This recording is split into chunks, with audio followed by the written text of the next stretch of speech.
When a man throws another over a bridge in a desperate bid to bury his darkest secrets, he doesn't realize someone is watching. Hidden among the raids, a 13-year-old boy makes a split-second decision to dive into the river. What unfolds next is a story of courage, betrayal, and how one boy's bravery uncovers a truth powerful enough to shatter lives. Before we dive into this story, let us know where you're watching from.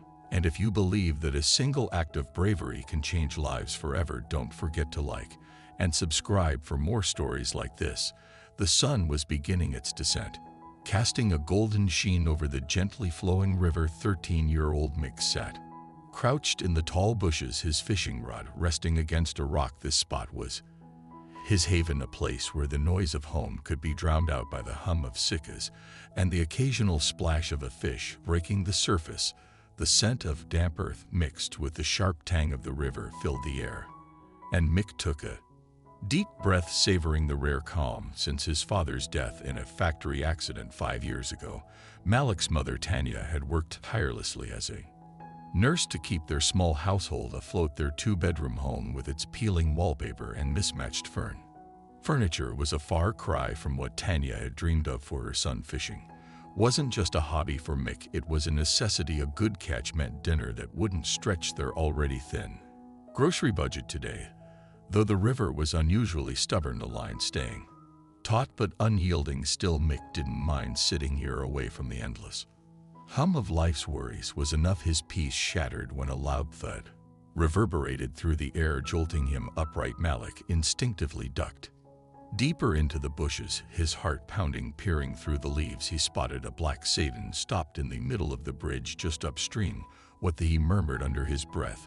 The car's door swung open, and a figure stepped out, moving toward the railing. Malik squinted, trying to make out what was happening. His breath caught when he saw the figure lean over and shove something or someone off the bridge. The splash that followed sent a chill down his spine. The sedan's tire screeched as it sped off, leaving only the faint echo of its engine in the air. Mick's eyes darted to the river, scanning for signs of what or who had been thrown over. Then he saw it, a hand. Malik froze, panic gripping him. Someone was in the water, unmoving, drifting with the current. His first instinct was to run to find someone, anyone, but the river was fast, and whoever that was didn't have much time. Come on, Malik, he muttered to himself, trying to steel his nerves. He kicked off his sneakers, dropped his rod, and sprinted down the muddy bank. The sharp rocks bit into his feet, but he didn't care. By the time he reached the edge, the figure was already being carried farther downstream. Without thinking, he plunged into the water. The cold was a shock, and the current was stronger than it looked. For a moment, Mick flailed his arms and legs, fighting against the pull of the river, but then he saw the figure again, closer now, an older man, his face pale and slack, bobbing lifelessly. Hold on, Malik shouted. Though he knew the man couldn't hear him. Pushing against the current, he swam towards the man, every muscle in his body burned and his lungs screamed for air. But he finally reached him, grabbing the man under the arms. Malik tried to keep both their heads above water. The man's weight dragged him down, and for a terrifying moment, he thought he wouldn't make it. No, Malik gritted through clenched teeth. With one last burst of effort, he kicked toward the shore, dragging the man through the churning water. His fingers scraped against the muddy bank, and he heaved the man onto the grass. Collapsing beside him, Malik rolled onto his back, gasping for air. His chest heaved as he stared up at the sky, now tinged with shades of orange and pink. It felt like hours before he finally turned to look at the man he pulled from the river. The man was older, maybe in his 70s, with silver hair plastered to his head. His face was gaunt, and there was a deep gash on his temple, blood trickling down his cheek. Mick's stomach turned at the sight, but then he noticed the faint rise and fall of the man's chest. He's alive, Malik whispered in relief, but barely. The man's breaths were shallow, his body limp. Malik patted his pockets, remembering his phone, only to realize it wasn't there. He must have left it in his rush to the river. The hospital, the only one in the area, was over an hour away. Even if he found someone to help, they might not get there in time. Malik's mind raced as tried to think he couldn't leave the man here. The sun was setting, and the riverbank would be crawling with animals soon. Looking back at the man, Mick made a decision. I'm taking you home, he said aloud, more to himself than the unconscious stranger. The wooden door creaked open as Mulek staggered inside, supporting the elderly man's weight with trembling arms. His mother Tanya stood in the kitchen scrubbing a pot. The clatter of Malik's footsteps on the threshold caught her attention, and she spun around Malik, what her eyes widened at the sight of the unconscious man slumped against Malik's shoulder. She dropped the pot into the sink and rushed over. Who is this? She demanded, her voice rising. I found him, Malik panted, his breath ragged in the river. Someone threw him off the bridge. What? Tanya's voice cracked with disbelief. She hesitated for a split second before moving to grab the man's other arm, helping Malik lower him onto the worn-out sofa. Why didn't you call someone? My phone, I left it at the river, Malik stammered, still catching his breath. The hospital's too far. I didn't know what else to do. Tanya stared at the man. His face was pale, his clothes soaked and clinging to his frail frame. She took a step back, shaking her head. This is serious, Malik. We need to call for help. No, Malik blurted out. We can't wait. He's alive. But barely. Please, Mom, you can help him. Tanya hesitated, her gaze flicking between her son's desperate eyes and the stranger on the couch. Finally, she let out a sharp sigh. Fine, move aside. Tanya grabbed her first aid kit from the cabinet and knelt beside the man. Her fingers moved quickly, checking his pulse and lifting his eyelids. Pulse is weak, she murmured, her voice steady but strained. She pulled a towel from a nearby chair and began cleaning the blood off the gash on his temple. Malik hovered close, watching her work. Malik, get me some clean water, Tanya ordered. Malik scrambled to the kitchen, returning with a bowl. Tanya dipped the towel in and pressed it gently to the man's wound. This is deep, she muttered, mostly to herself. He'll need stitches, but we'll have to make do for it. Now, as she worked, Tanya noticed more signs of trauma, bruises along his wrists, as if they'd been tightly bound, and dark marks on his ribs. She pressed her lips into a thin line. Mom, is he going to be okay? Malik asked, his voice small. I don't know, Tanya admitted, dabbing antiseptic onto the cut. Now tell me what exactly happened. Malik shifted uncomfortably. I was fishing by the river when I saw someone throw him off the bridge. Tanya froze, the words sinking in. She turned to her son, her expression a mixture of concern, and disbelief. Did you see who it was? No, I was too far away. But a car stopped in the middle of the bridge. Someone got out and threw him over. Tanya's hands faltered for a moment before she steadied herself. You're sure about this? Yes, Malik nodded firmly. It was a black sedan. It sped off right after Tanya let out a slow breath, her face tightening. What have you gotten us into? Malik swallowed hard. I don't think that, Fom. I just knew he was going to drown if I didn't save him. Tanya didn't respond right away. She focused on wrapping a bandage around the man's head. We'll keep him stable for now. Once he wakes up, we'll figure out what to do. That evening, Tanya and Malik sat together on the couch, the stranger resting on a makeshift cot that set up on the floor. His breathing was steady, but he hadn't stirred. The old TV flickered in the dimly lit room, the evening news playing in the background. Mick poked at his dinner, his appetite gone. Tanya leaned forward, her arms crossed, keeping an eye on the man. Breaking news tonight, the anchor announced. Richard Greaves, a prominent billionaire and philanthropist, has been reported missing. Greaves, known for his extensive charity work and leadership in the Greaves Foundation, was last seen leaving his estate early this morning. Malik froze his fork halfway to his mouth. Mom, Tanya said, her eyes glued to the screen. The report continued, showing a picture of an elderly man with sharp features and silver hair. Authorities say his car was found abandoned near the Riverway Bridge earlier today, sparking fears of foul play. A massive search is underway. Anyone with information is urged to contact local authorities immediately. Tanya turned to look at the man lying on the floor. Her stomach churned as she compared his face to the one on the screen. The resemblance was undeniable. It's him, she said, her voice barely above a whisper. Mick's eyes widened. You mean he's the billionaire? The one they're looking for? Tanya nodded slowly. Yes, Malik, that man in our house is Richard Greaves. For a moment they sat in stunned silence, the weight of the revelation sinking in. What do we do now? Malik finally asked. Tanya stood her Expression firm. We wait. If he wakes up, we need to know what happened until then. We keep quiet. No one can know he's here. But what if the people who hurt him come looking? Malik's voice wavered. Tanya placed a hand on his shoulder, meeting his gaze. We'll deal with that if it happens. Do this just got a lot more complicated. Do you think Malik did the right thing by taking the man home instead of calling the authorities? Could his bravery have unintended consequences? Let us know your thoughts in the comments below. And if you're intrigued to see how this story unfolds, don't forget to like this video and keep watching to find out. The first sign of movement came just after dawn. Malik was curled up in a chair by the cot, his head resting against his arm, while Tanya busied herself in the kitchen. A low groan pulled Malik from the edge of sleep. Mom, he's waking up. Malik scrambled to his feet as Richard stirred, his face twisting in discomfort. Tanya rushed over, kneeling beside the cot. Sir, can you hear me? Richard's eyes fluttered open, his gaze unfocused and hazy. His lips moved, but no sound came out. At first, after a moment, he managed to rasp, "Where am I?" "You're in my home," Tanya said gently. "My son found you by the river. You were hurt."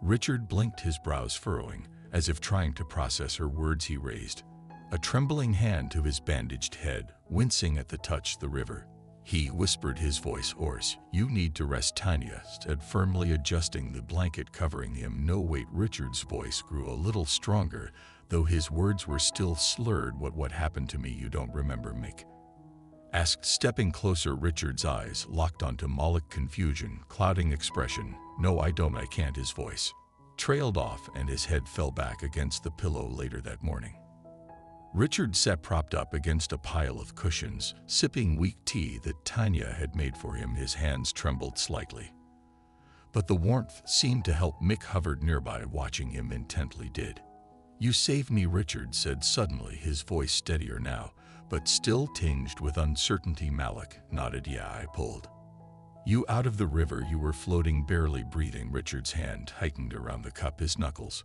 whitening. "The river," he murmured, staring into the tea as though it held answers.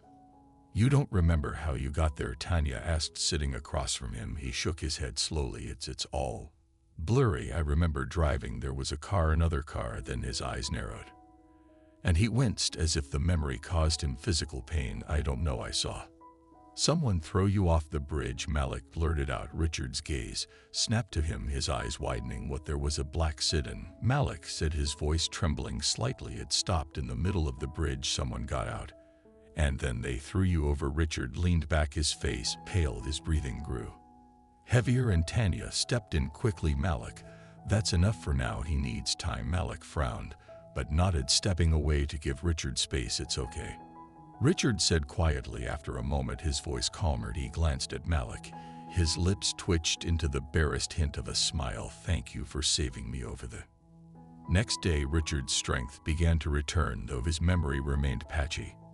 Tanya made him light meals, fussing over his condition, despite his insistence that he was fine. Malik, meanwhile, spent every free moment sitting by Richard's side, peppering him with questions. "Do you remember your name yet?"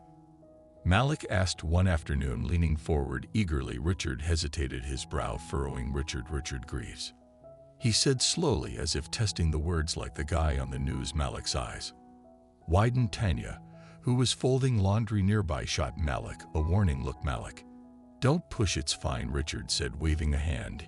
He turned to Malik. "The news, huh? What are they saying?" Malik hesitated. "They said you were missing, that they found your car near the bridge." Richard let out a heavy sigh, his shoulders sagging. "So they know I'm gone. Good. Why is that good?" Malik asked, his curiosity undeterred. Richard looked at him, a small smile playing on his lips. "You ask a lot of questions, don't you?" Malik shrugged. "I just want to know." For a moment, Richard said nothing. Then he leaned forward slightly. "Because it means they're looking for me, and when the right people find me, we'll set things straight." "What things?" Malik pressed, but Richard didn't answer. By the third day, Richard was walking around the house with a slight limp, his strength returning bit by bit. He watched as Malik practiced tying fishing lures on the porch, the boy's hands nimble and focused. "You like fishing, huh?" Richard asked, easing himself into a chair nearby. "Yeah," Mick said, without looking up. "It's peaceful, and sometimes I catch stuff for dinner." Richard nodded, leaning back. "I used to Fish, when I was your age, my father taught me, said it was the best way to clear your head. Malik looked up. Surprised you don't seem like the fishing type. Oh, Richard raised an eyebrow. And what type do I seem like? Malik shrugged. I don't know, you just seem like you'd have other people to do that stuff for you. Richard laughed, a deep, hearty sound that surprised both of them. Well, you're not wrong, haven't held a rod in years, but I wasn't always this. He gestured vaguely at himself.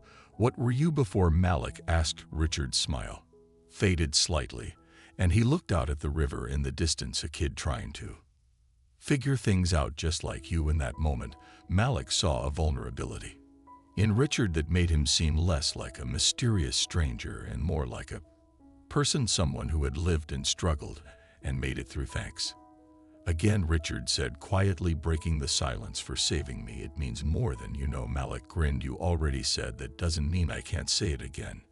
Richard replied, his smile returning. The morning air was thick with tension. As Richard sat on the sofa, absently rubbing his temple, Tanya poured him another cup of tea, her watchful eyes catching every flicker of expression on his face. Malik sat cross-legged on the floor, eager yet apprehensive, as if sensing the storm brewing inside Richard. I remember now, Richard said finally, his voice low but firm. Tanya paused, her hand tightening around the teapot. What do you mean? What do you remember? Richard took a deep breath, his hand trembling slightly as he set the cup down. The bridge, the man who threw me over. He looked at them, his eyes sharp and filled with something darker than just fear. It was Alan, my son-in-law. Malik's mouth fell open. Your son-in-law? Richard nodded, his jaw tight. He's married to my daughter, Emma. I trusted him, gave him access to everything, my finances, my foundation, my entire estate. Tanya frowned, crossing her arms. Why would he do something like this? What could drive a man to try to kill his own father-in-law? Richard's expression hardened, a bitter laugh escaping his lips. Greed.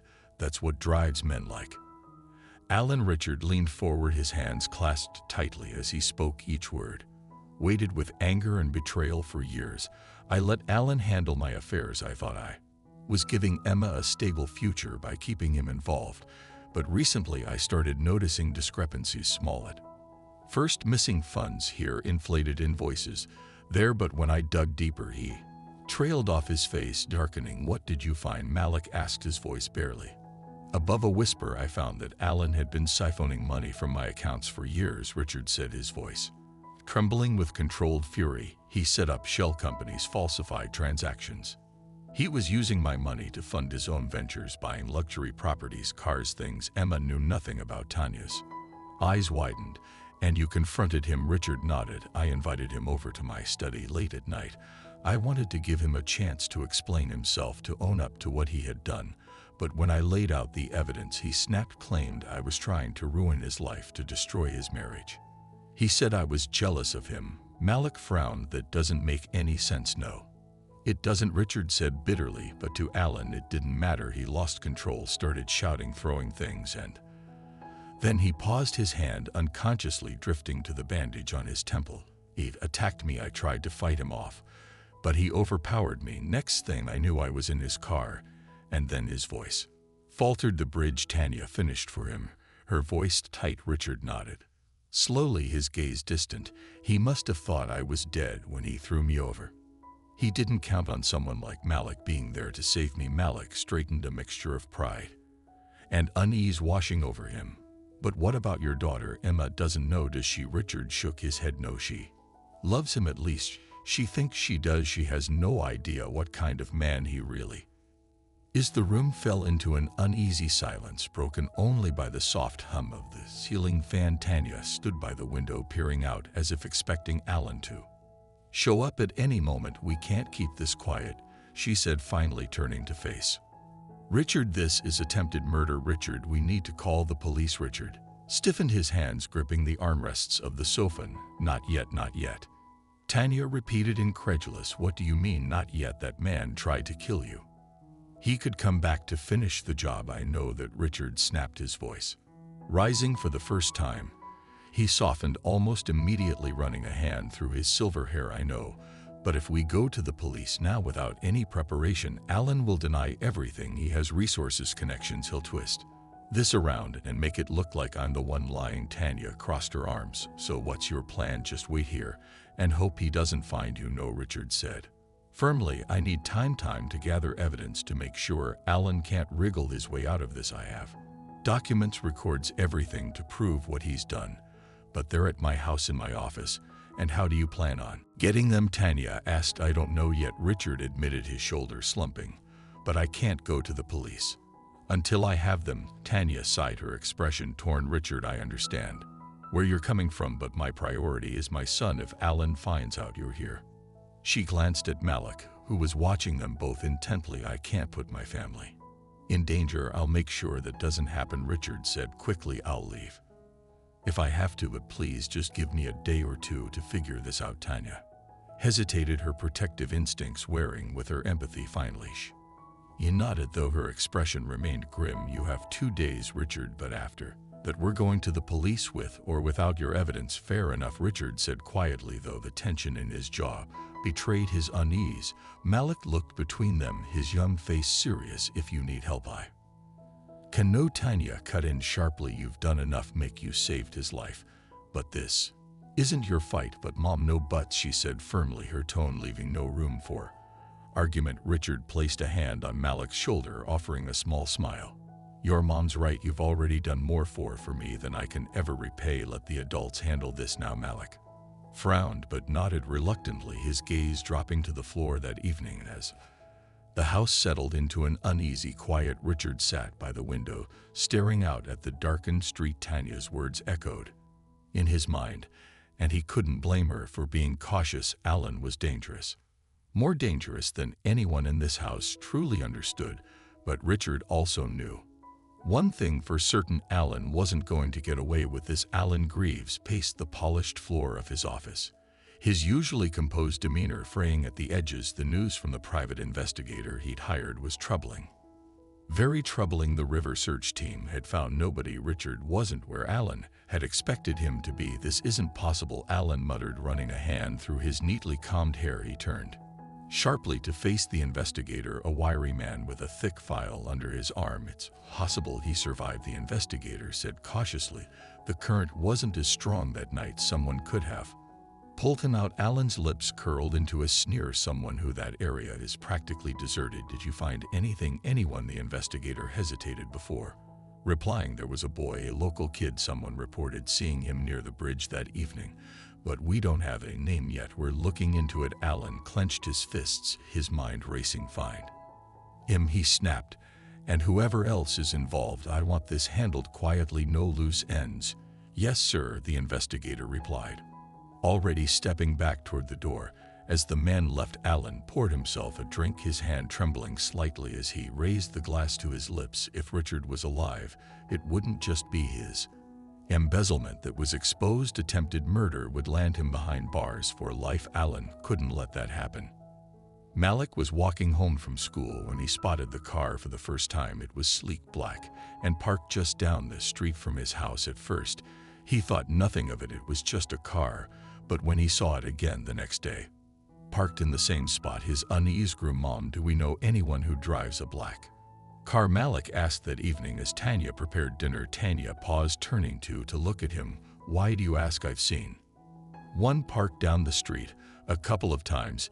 It's just sitting there. No one gets out. Tanya's face darkened. Mick, listen to me. If you see that car again, you don't go near it. You come straight home. You understand? Yes, ma'am, Malik said, his voice small. Tanya walked to the window, pulling the curtain aside just enough to peek out. The street was quiet, but her gut told her something wasn't right. She glanced back at Richard, who was sitting in the corner, deep in thought. Richard, she said, could Alan have people looking for you? Richard's head snapped up, his expression grim. If he knows I'm not dead, then yes, he'll stop at nothing to find me. Tanya took a deep breath, her protective instincts flaring. Mick, you're staying inside from now on unless I'm with you. No exceptions. But Mom, no exceptions, she said firmly, her tone leaving no room for argument. Mick nodded, though uneased. Nodded him. He didn't like being treated like a little kid, but the look on his mother's face told him this wasn't the time to argue. The next day, Mick couldn't shake the feeling that he was being watched at school. He caught himself glancing over his shoulder, More than once by the time the final bell rang, he was eager to get home. He took his usual route, cutting through a quiet side street lined with trees. Halfway down the block, a black car rolled slowly past him. Mick froze, his heart pounding as the car came to a stop just ahead. The driver's side door opened, and a man in a dark suit stepped out. He looked around briefly before locking eyes with Mick. "Hey kid," the man called, his tone too casual to be comforting. Got a second? Malik's instincts screamed at him to run, but his feet felt glued to the ground. "No, I got to get home," he stammered, taking a step back. The man smiled, though it didn't reach his eyes. "It'll just take a second. Come here." Malik shook his head and turned to run, but another man appeared behind him, blocking the way. "Easy kid," the second man said. "We just want to talk." Panic surged through Malik as he realized they had boxed him in. Without thinking, he bolted to the left, ducking through a narrow gap between two fences. The men shouted behind him, their footsteps pounding on the pavement as they gave chase. Malik's lungs burned as he sprinted down the alley, zigzagging to keep them guessing. He spotted a dumpster up ahead and dove behind it, pressing himself against the cold metal. He covered his mouth, trying to stifle his ragged breaths as the men's voices grew louder. "Where'd he go?" one of them barked. "Check the alley." Malik's heart thundered in his chest as their footsteps came closer. He closed his eyes, praying they wouldn't find him. After what felt like an eternity, the footsteps reeded. "He's gone, Leighton. Get back to the car," one of them muttered. Mick stayed hidden until he was sure they were gone. When he finally emerged, his legs felt like jelly, but he forced himself to keep moving. He ran all the way home, bursting through the front door and collapsing onto the floor. "Malik!" Tanya cried, rushing to his side. "What happened?" They tried to grab me." Malik gasped, his voice shaking. Tanya's face went pale. She looked at Richard, who was already standing, his expression grim. "Alan's men," Richard said. "It wasn't a question. This is getting too dangerous." Tanya said, her voice trembling with a mix of fear and anger. Richard sat at the kitchen table, a faint frown etched across his face as he flipped through a notebook Tanya had given him. Malik sat across from him, watching as Richard scribbled dates and figures onto a fresh page. Tanya, leaning against the counter with her arms crossed, broke the silence. "Are you sure you remember everything?" she asked, her voice laced with concern. "I don't have much choice," Richard replied, not looking up. "Alan was sloppy, but I need to make sure the pieces fit together before I hand anything over." He paused, rubbing his temple as the details slowly came back.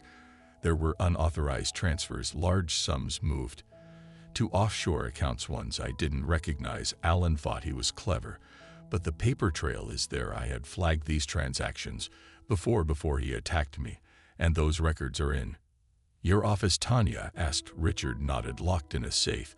If we can get them, it'll be enough to prove his guilt." "But how do we get them?" Malik asked. "Won't Alan be watching your house?" "He will," Richard admitted, "but that's where we'll need help." That evening, Tanya made a call. 30 minutes later, her brother James arrived, a retired detective. James carried himself with the quiet confidence of someone who had seen it all. "What's going on, Tanya?" James asked as he stepped into the living room. His sharp eyes quickly took in the tension in the room and the stranger sitting at the table. "This is Richard." Tanya began, her tone serious.